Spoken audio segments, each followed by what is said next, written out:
Okay, Rose, we are live.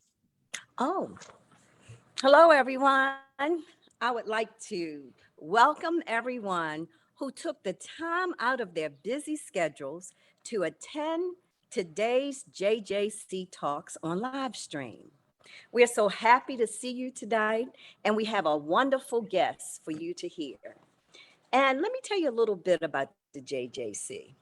The Joshua Johnson Council is one of the oldest African American museum support groups in the United States, and we're currently celebrating our 36th year. And JJC is named after the 18th century African American portrait painter Joshua Johnson, who lived and worked right here in Maryland. Our members share a passion for African American art. And our members are artists, art lovers, museum goers, collectors, educators, students, docents, and others who care about connecting with artists, the community, and the museum. And as you listen tonight, you will gain a lot about one of our new artists. So I'll tell you a little bit more about JJC as we go along. Let's get started by hearing our artist. Thank you, Rose. Appreciate you. Hey, all. Good evening, everybody. My name is Dave Issa. I'm the manager of community engagement at the Baltimore Museum of Art. Welcome to JJC Talks, which sounds crazy, but this started as our pandemic pivot, and here we are, 9 JJC Talks later. We have heard from artists in the Baltimore area and brought their work not only to our audiences here at the museum, but now with us being in a virtual format across the country. This is our last one of the year. We operate on a calendar year. We're just really happy that you are here with us tonight. Please visit artbma.com or .org/JJC, learn more about us. Please bring your skills and talents to us. But tonight we're really lucky, and I think shows the breadth of the Joshua Johnson Council that the two presenters this evening, the artist and curatorial duo of Lyde and Sheena Morrison, are also JJC members. So the talent that exists within these ranks is undeniable and really exciting. Lauren is a realist painter whose work considers the full range of human sentiment. She's got a BS in visual communication from Towson. Sheena is an independent curator based here in Baltimore. These two are a force here in the Baltimore region. I'm not going to go over their bios word for word because that's not exciting. What's exciting is what we're about to hear from the two themselves. So Lauren, Sheena, thank you so much for being here. Folks, thank you so much for joining. And on to you. Okay, so let me just share my screen. First, share sound, and then go.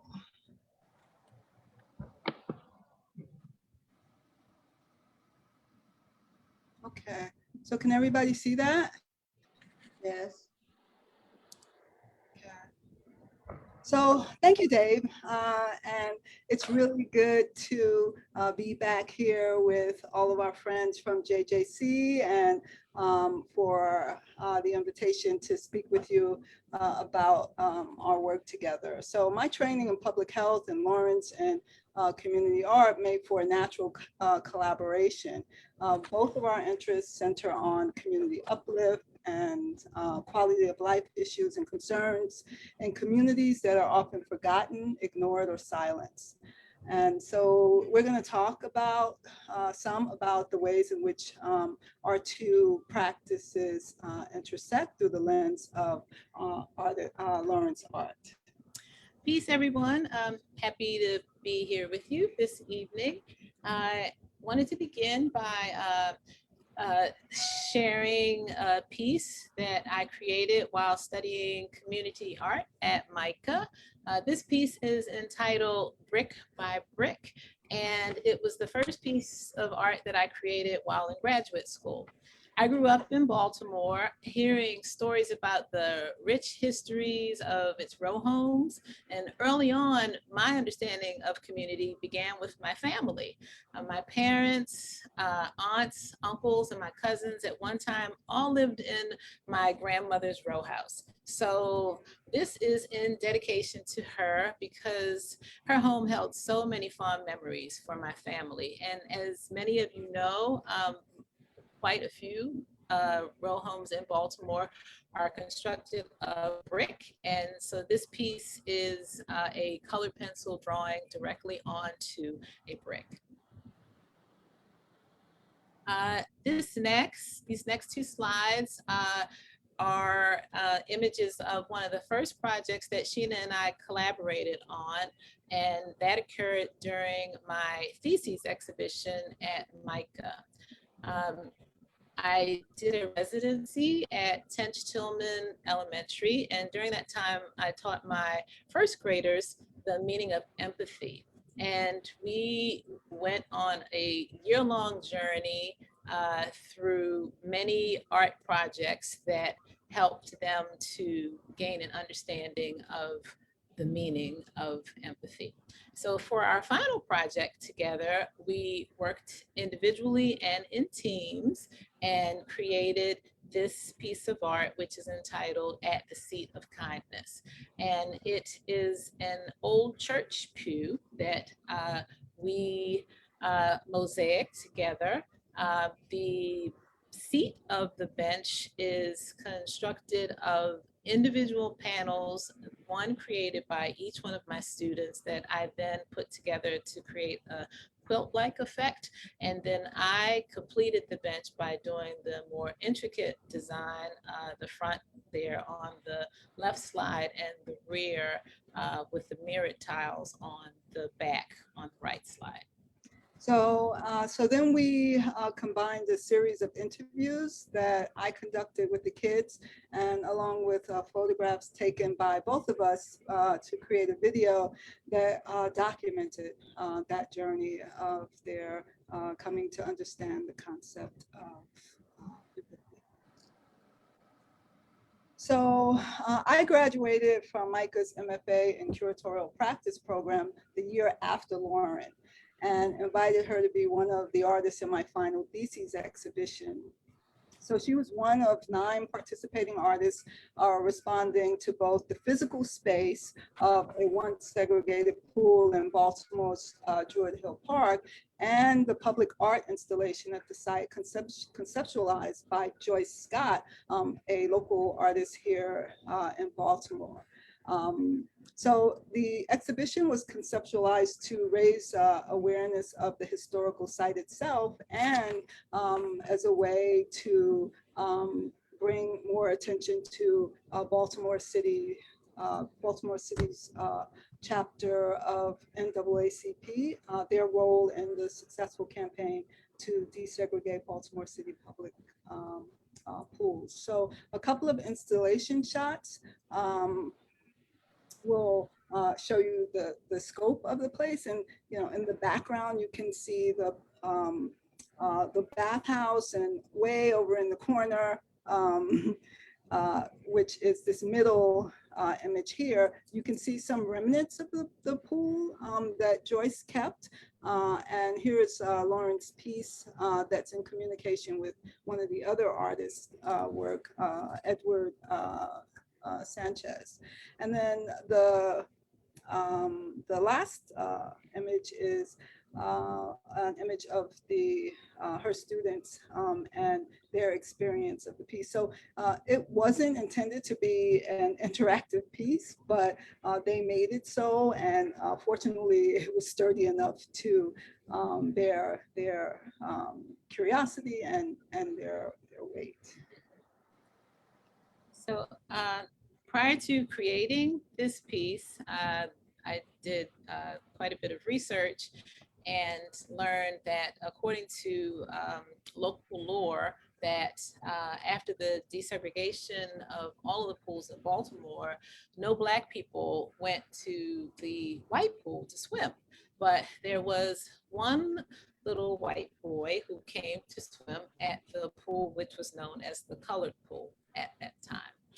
And this piece is entitled The Integrationist, and it is my interpretation of that story. And it's not known why he was so inclined to come and swim at the pool. Perhaps he had friends and just wanted to be together with them. But if you look on the left side of the slide, that little person flying through the air about to dive in the pool in the red shorts is the Integrationist. And this was also my first time experimenting with plexiglass as a painting surface, as well as it being my first installation piece. And it's quite a different experience, creating a piece of art that is going to be seen indoors as opposed to outdoors.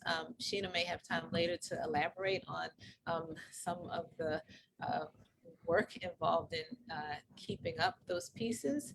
And the idea to paint on plexiglass came out of my desire to create a feeling of translucency.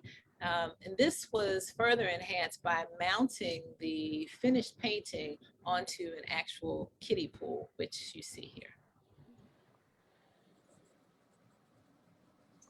So the exhibition gave us an opportunity to also collaborate on a program for the programming for the community. And we invited students from Towson, the school where I did the bench with the first graders, and also a fellow artist who was in the exhibition, Tiffany Jones, invited students from her program, Access Art, where I now have the pleasure of working. And so we brought together those two communities of students to come out and enjoy a day of art at the installation site, where some of the students' work was also on exhibit for the event. And if you look at the slide in the center, those two darling little girls, they're holding hands, are marveling at the work that they created in my class. Yeah, so Everyday Utopias paved the way for our next collaboration, which was the collective wonder of being there. So the title of the exhibition takes its name from an article that was written in the New York Times about 3 years ago from the Arts and Leisure section, where the author marveled at how moments of wonder could unite us. And so I was struck by the idea and pursued it with Lauren as it related to works for a solo exhibition.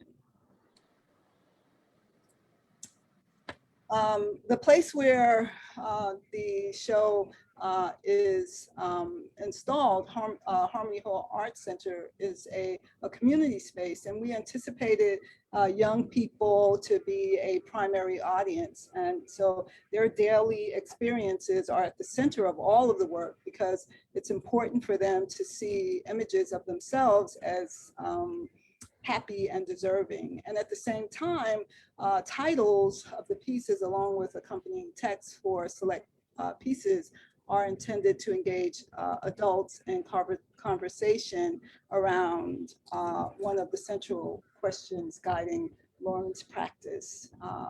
Am I a good steward? And how do I show up? So there were several reasons why this particular painting was chosen as the title piece for the exhibition. Personally, I was really drawn to the image because for me, it conjures up pure delight every time I look at it. And the three boys depicted here in the painting are brothers, and 3 happens to be my favorite number.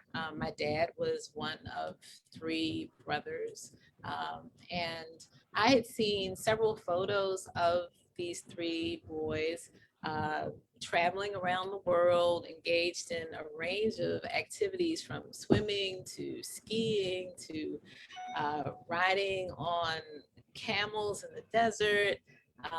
to standing on a step stool in front of the stove, getting a cooking lesson while wearing gloves and goggles because he was cooking onions and the fumes were getting in his eyes. And I wanted to capture all that comes across in the interactions and the affection that they feel for each other. So when we reached out to their mom to ask permission to paint them, I was really moved by the inclusion, by the boys' inclusion in the decision to, as to whether or not they would grant me permission to paint them. And they have such a welcome, strong voice in their family that the first part of the conversation was with their mom, who was on board immediately. And she said, well, I'll talk to my husband about it and then I'll get back to you. So we waited a couple of days and then we heard from her and she says, he thinks it's great and we're fine with it. So now we need to talk to the boys. And that was something that I hadn't expected, but thought was really wonderful. And for the next couple of days, I was clenching my teeth, hoping that they would be okay with wanting to be captured in a painting. And then she reached out to us and she's like, we're all good. Everybody's fine with it. So that was a really nice experience. Yeah, so in keeping with the theme of the exhibitions, the boys are united by wonder. This is a good time to talk about Lauren's process for choosing the titles and choosing the pieces. So she typically chooses a piece for her emotional connection to the subject, or because she likes it. And so as she was working on the piece, as she's working on the pieces, then the larger, more far-reaching connections evolve. And I'm always drawn to the backstory, however. So as is often the case with language, a word can have more than one meaning. So wonder in the title, the collective wonder of being there, could refer to feelings of amazement and awe associated with childhood experiences, or it could be wonder where it refers to adult concerns and bewilderment on just how we are showing up for our children and for future generations. And I think that her work speaks to audiences in both ways. And so this piece is really a good example of that. The title of this piece is The Environmentalist. And it's a painting inspired by memories of my childhood adventures. So growing up, my friends and I in our neighborhood would go on excursions almost every day during the summertime. And one of our favorite activities was what we considered going camping. This involved just going a few blocks down the street from our homes to a park in the neighborhood.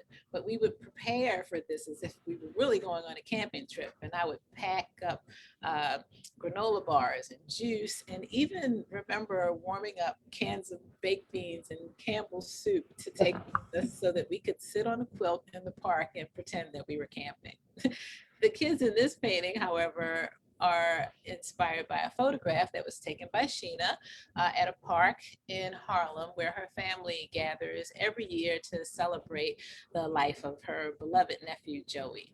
And I wanted to capture the wonder and curiosity of the moment that these kids were experiencing, leaving the viewer to imagine what might lie behind those sewer grates. So we don't know what they were looking at. Maybe they were imagining that there were fish there, or maybe they actually saw some garbage. But the painting also motivated me to teach an entire series of lessons to my second and third graders at Access Art that focused on how we could repurpose plastic water bottles as opposed to polluting the earth and the water with them. And This next piece is entitled Dream Chasers. So this also has quite a funny story behind it. The little boy in the painting's name is Xavier. And I met him for the first time one afternoon when Sheena and I went to have lunch with his grandmother, who was taking care of him while his parents were away. And when we first arrived, he had like nothing to do with us. And after a while, he was stuck to my side and we were inseparable. And here you see in the painting what appears to be Xavier peeping through a keyhole, when in fact there is actually no keyhole in this door. But he grew up in an older house that actually does have keyholes and was accustomed to being able to peer through them. But here, the obvious is represented by the absence of a keyhole to highlight Black and brown children not having equal access to what's on the other side of many doors in society. I later created an image similar to this as a drawing, which is entitled Chimera, which means illusion. And Antoinette, my dear friend and JJC member, is a collector of my work, and this is one of the pieces in her collection. She may share some funny stories about how that relationship came to be, if we have time later. In this painting, both of the people that we see here are Sheena's family members. And if you're noticing a thread about many of my subjects, it has been a blessing to have access to images of so many of her family members. I have a big family. Yes, she does. And in contrast, my family is pretty small, but we are incredibly close and they're so supportive. And one of my favorite things to do is to look through people's photos. If I meet someone, I will ask that question just minutes into the conversation if I think they have photos that might interest me. So here, this image reminds me of the closeness that I shared with my dad. And while he was not a swimmer, we shared many adventures together when I was growing up.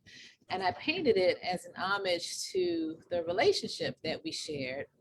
If you notice on the arm of the young man here in the photo, I changed the tattoo to say Pop, which was what I called my dad. Yeah, because originally his mom's name was tattooed there. Yes. Also, this is the only piece in the exhibition where there is an adult present. And Sheena and I spoke about the significance of this with our dear friend George. And he was curious about why we chose to include this piece. And there are two reasons for that.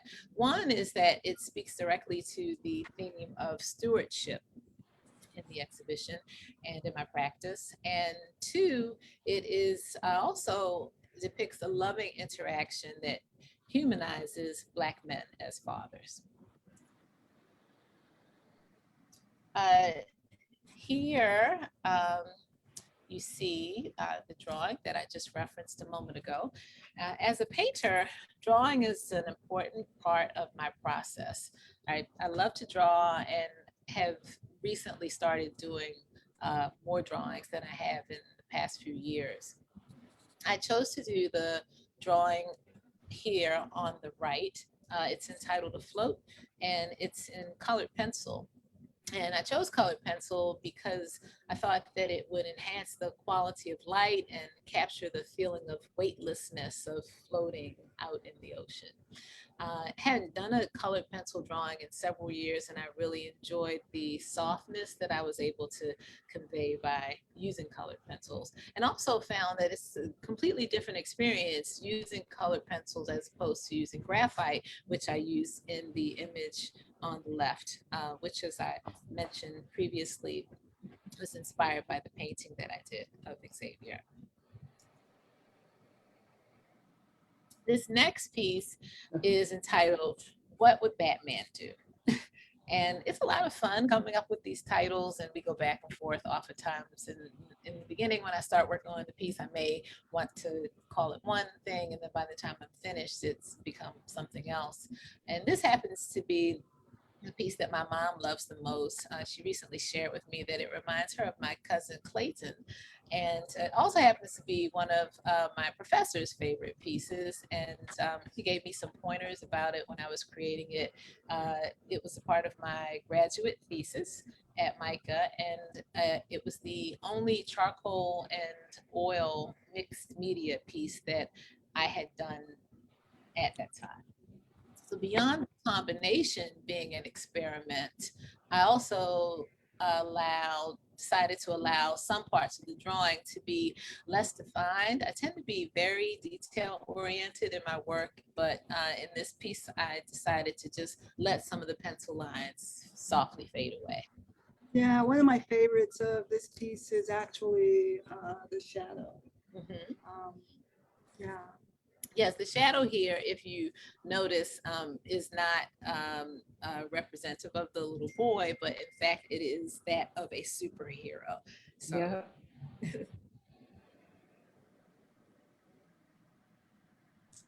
So, ta-da! Right, so this is a video that captures the accomplishment of first-time hula hooper Alea during a family gathering. So I'm just gonna, it's a few seconds and we'll play it.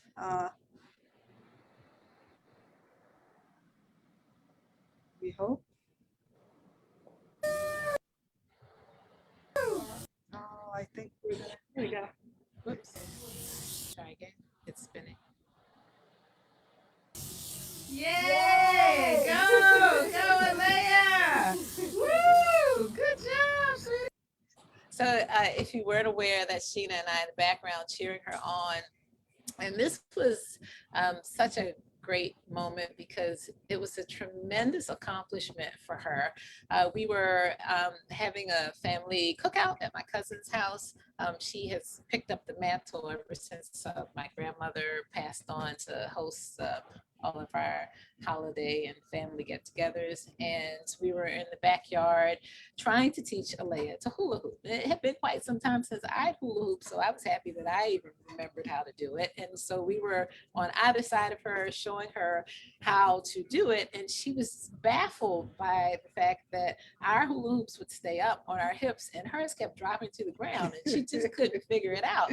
So she kept trying, and then finally her determination paid off and she did it. And it is eminently captured in this moment, this look on her face where she is like so proud of what she's done and is showing, you know, everybody. Did you see that? And so, yeah, let's see. All right. You have to capture the look. You missed the look. Oh, so let me play it again for you.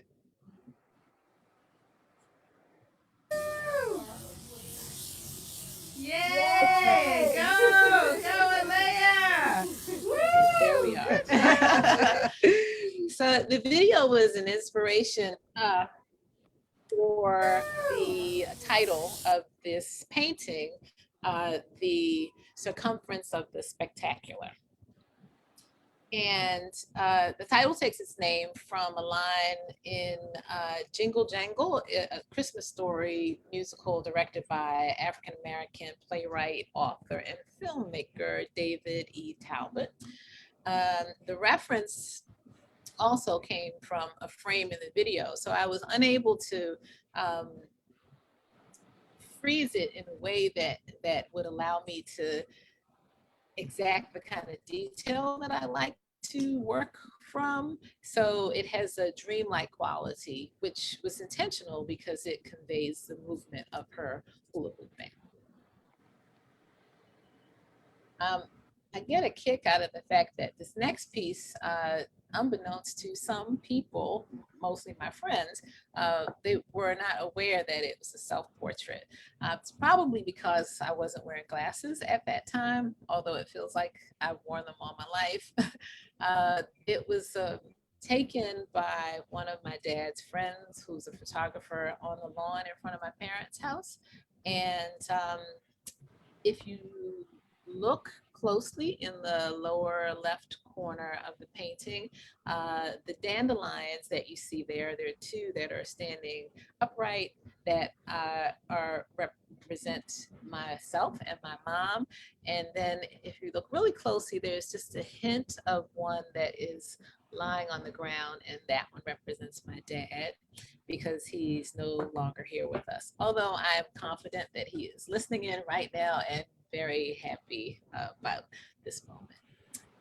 Dandelions have always been symbolic of strength and perseverance as well as hope. And my parents were always incredibly supportive of my being an artist, even though my mom has long hoped that I would follow in her footsteps and become a full-time teacher and paint on the side. She was actually my first art teacher.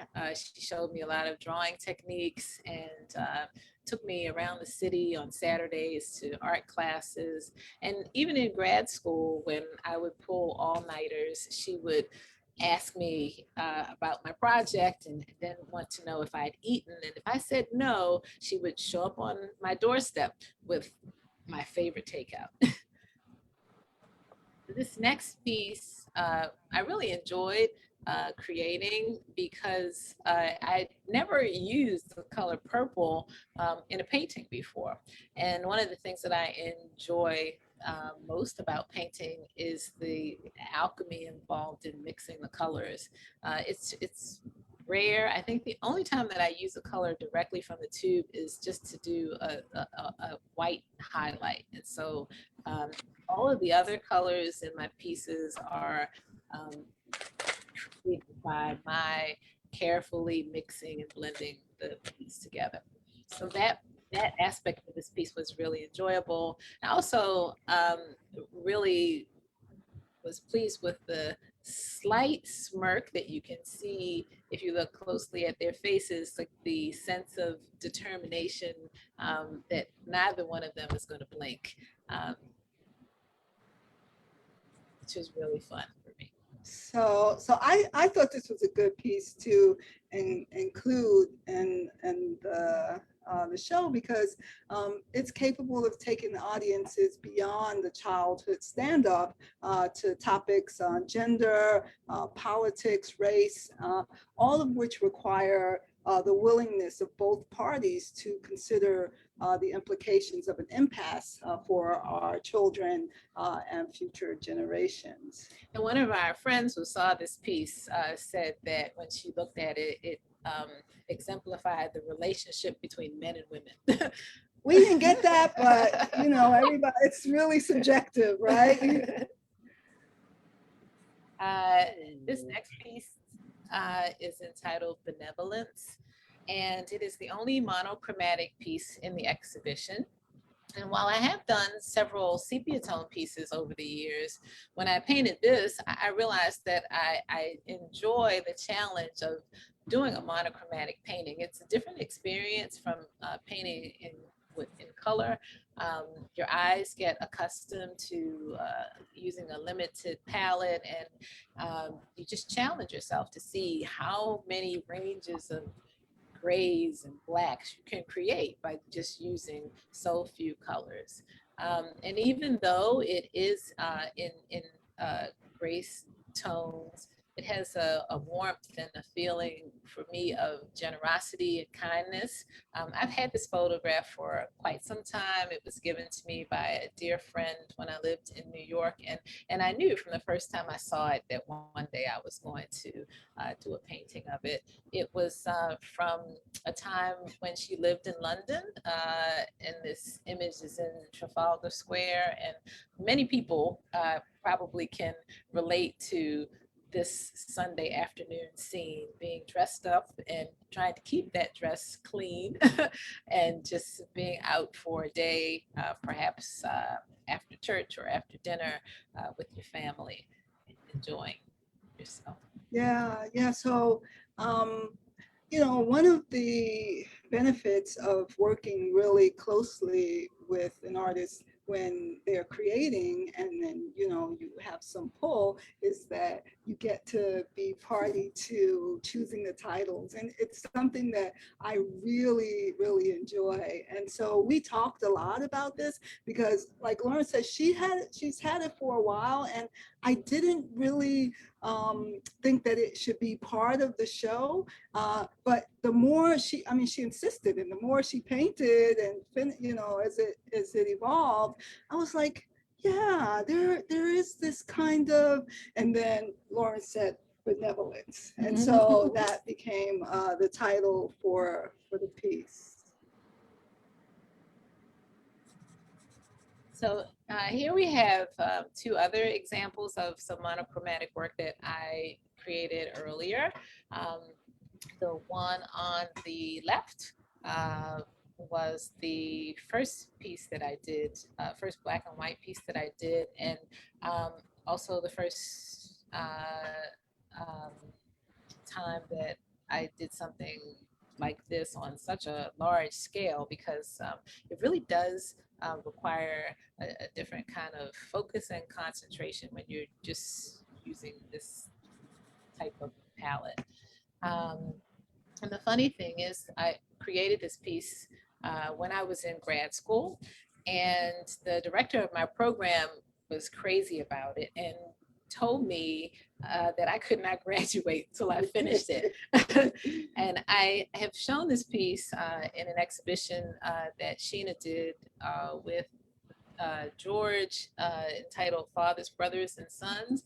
And at the time that the piece was exhibited, I didn't feel that it was complete. And to most people looking at it at the time, it would appear that way, but there was still more that I wanted to do with it. And George and I have a running joke about wet paintings. And Yeah. So George will lean in really close and say, is it dry? because I worked on it up until the very last moment. It practically had to be pried from my hands to be taken to the gallery. And once that show came down and I took it back to my studio, a friend came over and was looking around and really liked it a lot and was interested in purchasing it.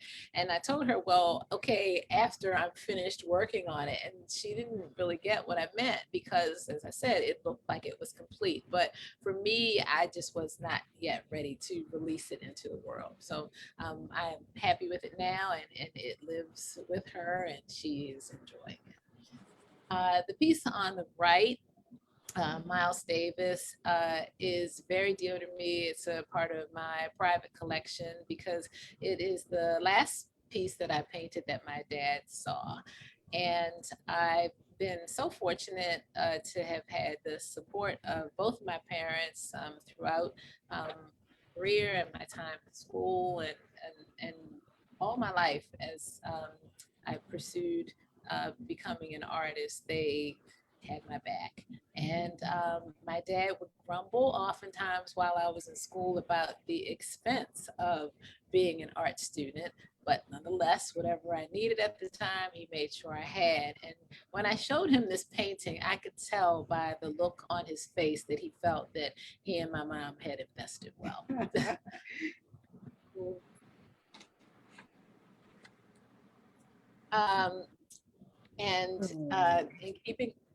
In keeping with the theme of funny stories, this next piece entitled Taking a Day is a painting that was inspired by our neighbor Osai.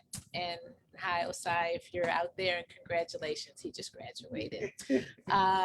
He and his family lived on the first floor and we lived on the third floor. And one day when I was on my way to work, I was in the vestibule heading out the door and I saw a gigantic praying mantis on the outside door.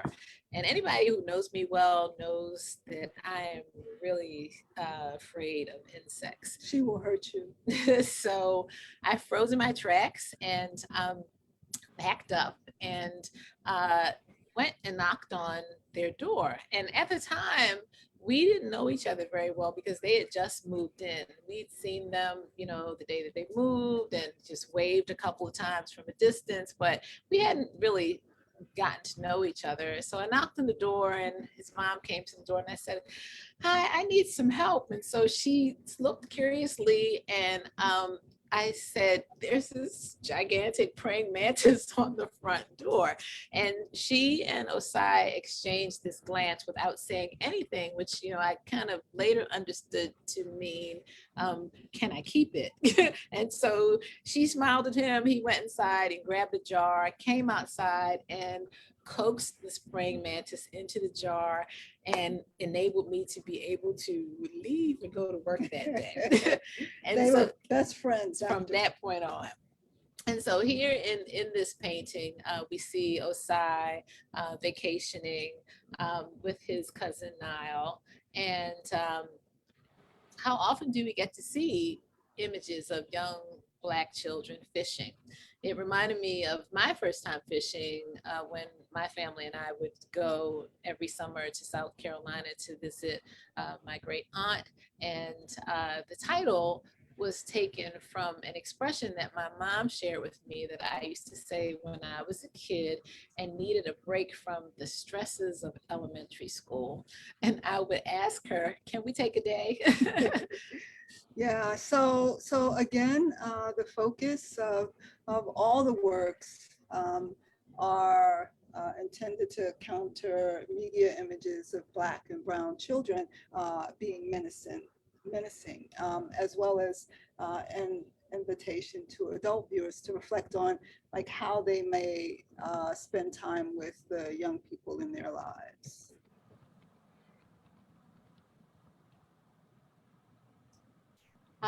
In this next painting, the reference for the painting is from a friend of ours whose grandson came to visit her on his first solo plane trip. And what intrigued me about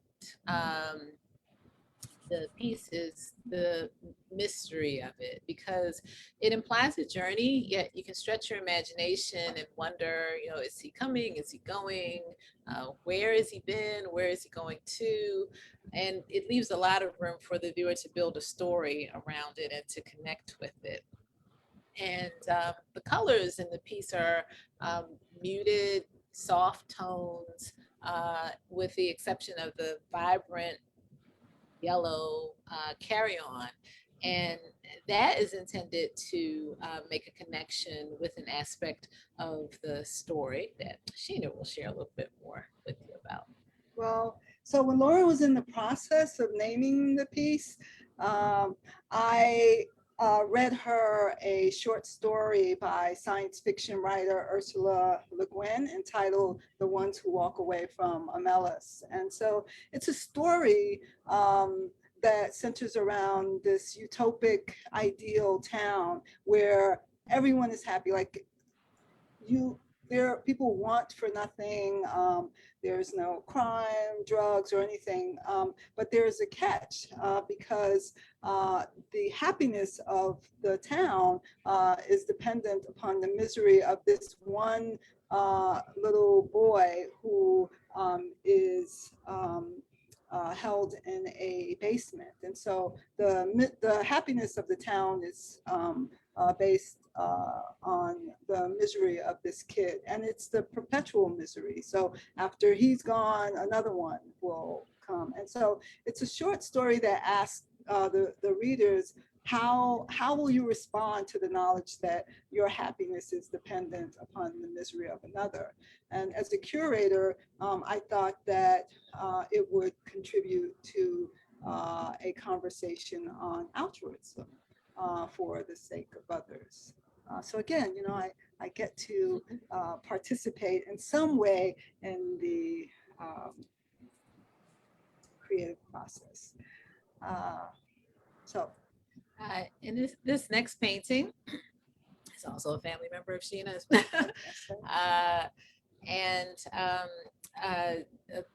this little girl has an incredible dad. He's a single parent who is doing a phenomenal job taking care of her. And we are fortunate to see lots of images of her playing sports and different activities that they do together. And here she has decided to take it upon herself to create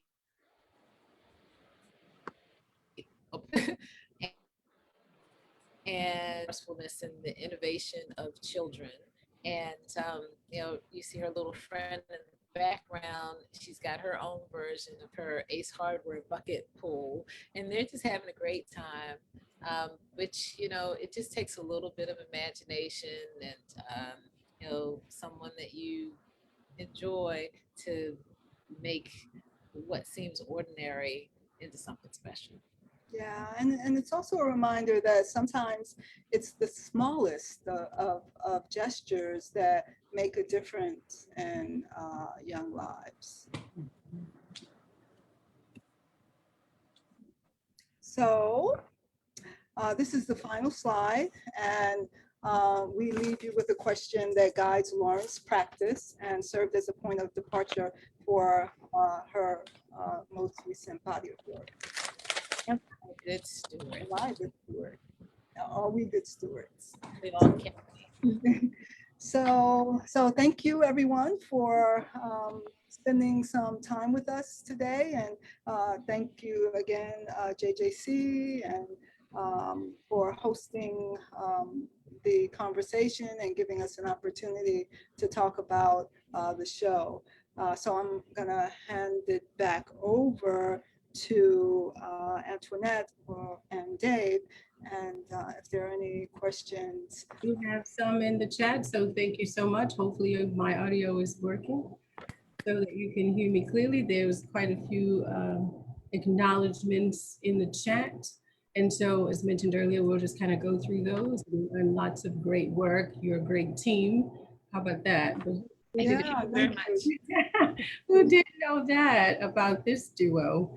So, okay, so paintings are incredible. So there's a question from, it says, Lauren, do you find that there is an emotional quality you're able to achieve by painting children that is not easily attainable when you paint adults?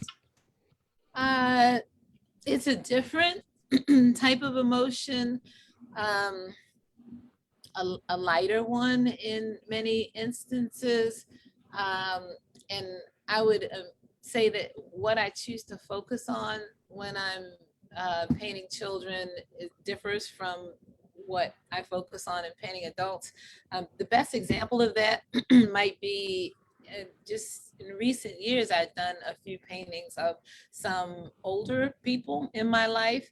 I did a painting of my friend Karen's grandfather, who lived to be 100 years old. And the thing about the painting that I liked the most was the wrinkles in his hands. And hands tell so much about a person. And the piece was a sepia toned piece. I like nostalgic images, and those type of colors seem to lend themselves well to that generation of people. It was really a nice change to use really bright and vibrant colors when I was painting the kids, and colors express a lot of feeling and emotion as well. So are you saying that the emotion from the older people, you said it's a difference in what you pull from an older subject versus a child? Yeah, a difference in, I would say, what I choose to focus on in the painting itself. So I still feel a connection to the subject, regardless of their age. When I'm painting them, I feel them coming to life. When I'm painting them, I feel a connection to them. So they reach a point where I feel as though they're ready to enter the world. Yeah, she does like them, because sometimes I try and convince her to paint something that I think is really cool. And she's like, I don't like it. I don't like it. So she does feel very connected to the pieces that she chooses to. That's obvious in the product that we see at the end of the day. The connection to these subjects is quite obvious in her work. And then just the points of focus being a youth versus a non-youth is a very interesting concept to see. Now, I will say, Anne says it brings back childhood memories. So that's also a comment from our audience. Thank you. Lots of love for people. Karen says your work is beautiful. Lauren, it evokes so much emotion. See what I mean? It's already there. People see it. Another one from Norma says your depiction of children is so charismatic. You really relate to them. They're wonderful. Thank you. Also, Yvonne says so many happy, contented people and slices of life. Also, we have your great team. Told you that. Mamie Louise says so much love and joy in these pieces. Teodula says wonderful artwork. Christine says, how long will the exhibition be up at Harmony Hall? And I know we have disappointing news about that. Do you want to share that? Yeah, so the work has actually come down, and tomorrow we're gonna go and pack up the rest of it. Unfortunately, we were not able, it wasn't open for the public. And so we had to think of other ways to bring it to the public, and spent a lot of time thinking about a website. So there's a dedicated website if you want to experience more of the stories behind the work, and see what it would have felt like to be in the actual museum. You can go to the collective wonder of being there, and everything is is there for you to experience. And as a curator, I was really focused on making sure that at the end of the day that there was documentation for Lauren as an artist, and I think that we accomplished that. But it would have been nice for folks to have been able to experience it in real time. Yeah, I would have loved it if I could have brought my class so that they could have seen it. The parents of one of the little girls, the hula hooper, her parents came and they saw it. It just would have been so wonderful had more of our family and friends been able to see it. All right. Thank you so much for that. So George says, I had the good fortune and pleasure of experiencing this new body of work, which has pushed Lauren's practice forward in a very important territory. So I think that is George. Yay, George. And so I have many images involve places where there's water. Is that symbolic? No, more coincidental. It's a very calming atmosphere to be in, but it was not intentional. It's nice that there was a thread with the water in a lot of the pieces. I like the serenity that it expresses. I like being by the water. I'm not by any means a strong swimmer. We have two sides of my family, rocks and fish, and I'm not on the fish side. But I have cousins that, who are like aquatic. And so I do enjoy it, and learned a lot by drawing and painting water. So there's a question from Norma saying, what is Harmony Hall and where is it? That's in Fort Washington, Maryland, right?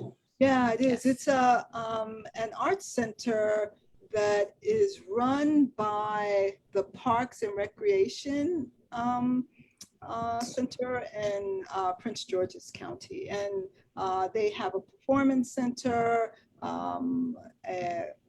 places for classes, art yeah, classes, dance classes, and the sculpture gallery. classes. So it's a really nice facility.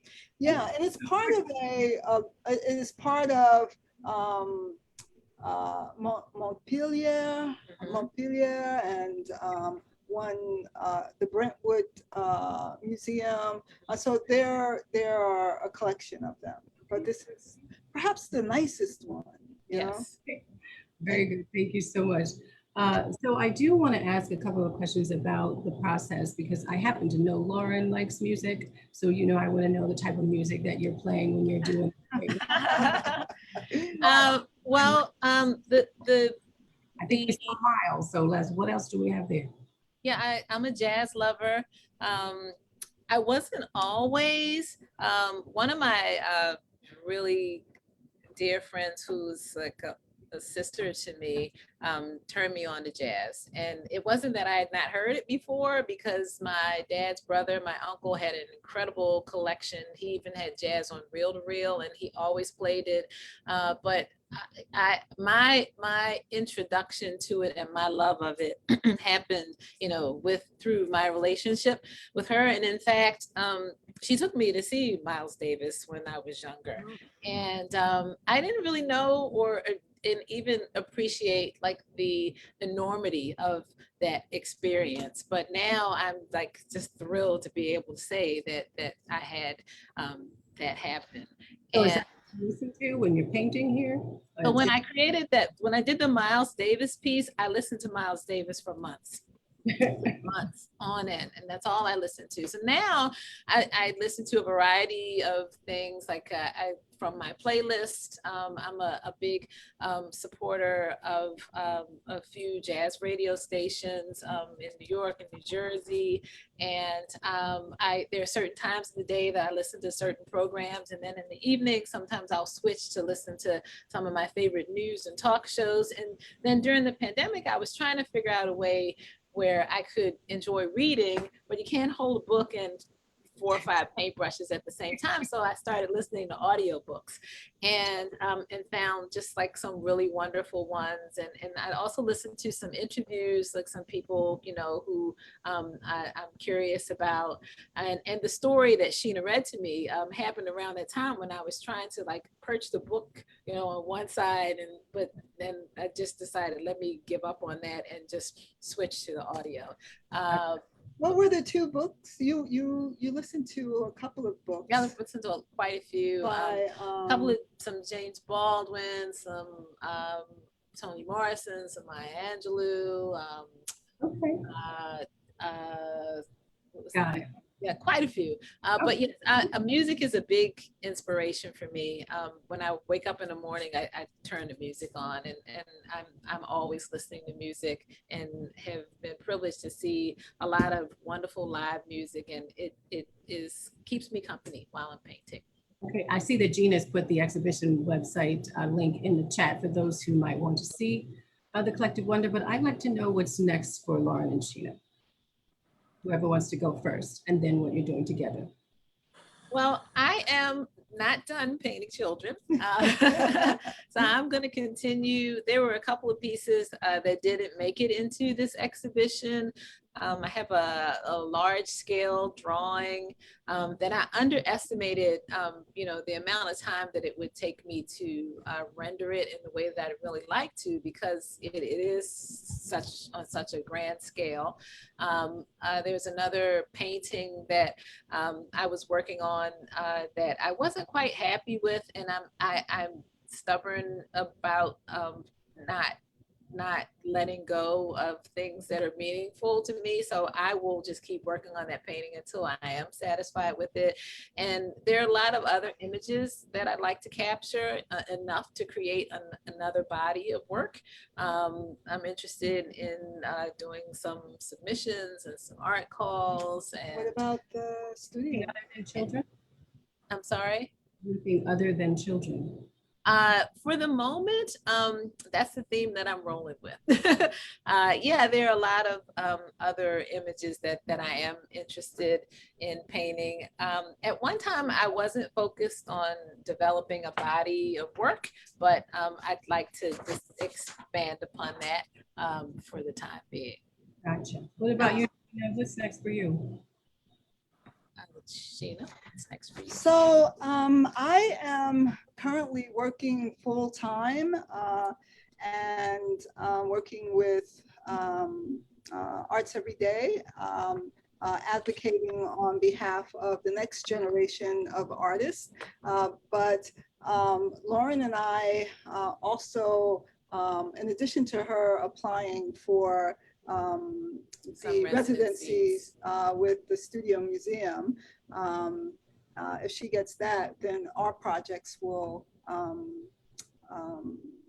sort of, we'll put them on hold. But we are working on a new works that, you know, we can't really talk about it, like, you know.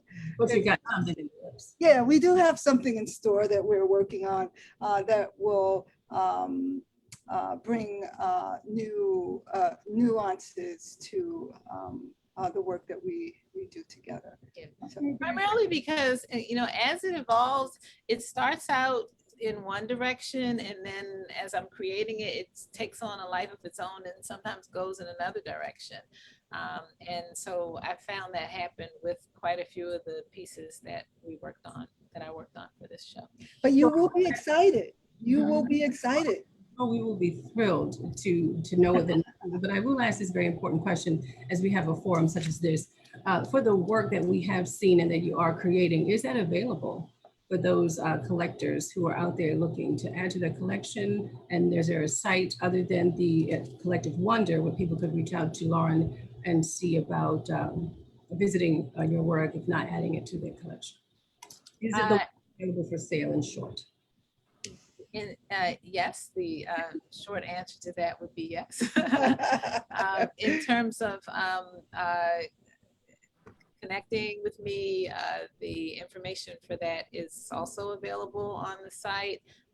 Happy to chat with and share my work with anyone that's interested.